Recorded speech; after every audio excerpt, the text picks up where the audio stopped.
it is the property of the Ministry of Foreign Affairs. Here on the right we have Embassy of Sweden, Ministry of the National Defense, and we are now about to turn to the left.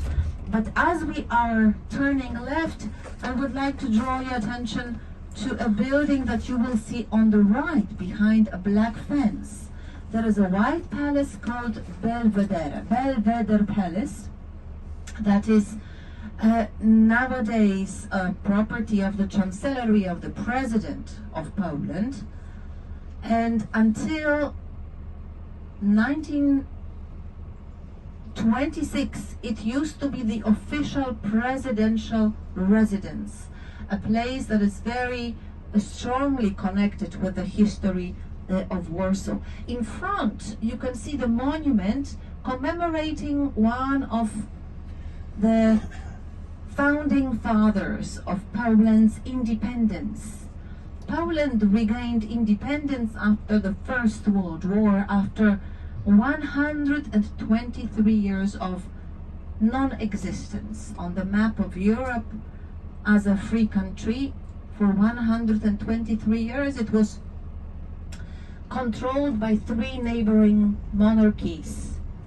And it was thanks to Marshal Józef Piłsudski, whose monument you can see on the right, that Polish military troops were created, which fought for the independence of Poland. And here on the right, we have one of these parks that are also a historical monument, the Royal Lazienki Park, where you will find the monument of Frédéric Chopin, the greatest Polish composer.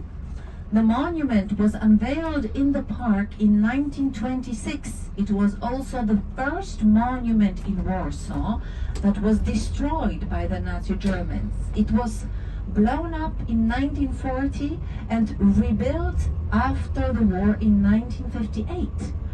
From the following year on, every Sunday of summer, twice a day at noon and then at 4 p.m. there are concerts, recitals of Frédéric Chopin's music performed by the best virtuoso pianists of the entire world, for whose concerts you would have to pay a lot of money to see them in concert halls, but here they play for free. The Royal Lazienki Park used to be a hunting reserve for the Mazovian dukes.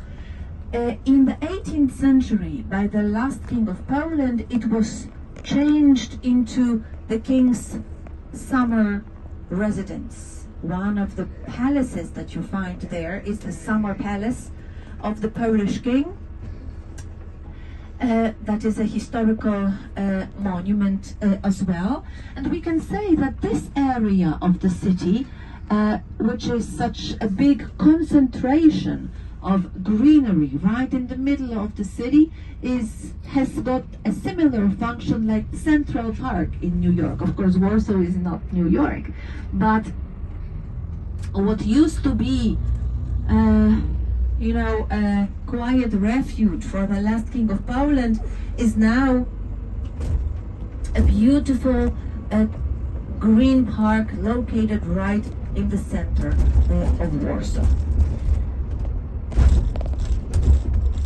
Warsaw is the capital city, and that means that it is also the seat of many different governmental institutions. The political system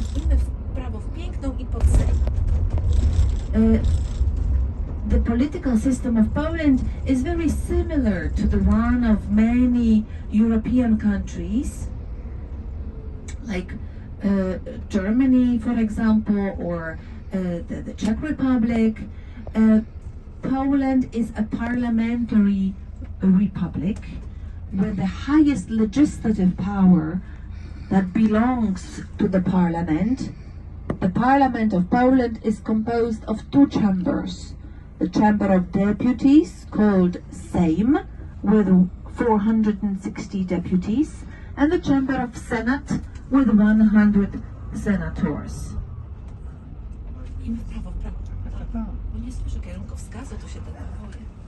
And I'm going to show you the Parliament building soon. The Parliament building is one of those buildings that I think everybody in Poland is able to recognize because it very often appears on the television in the news. The Parliament building is in the area where you find a lot of prestigious institutions like embassies.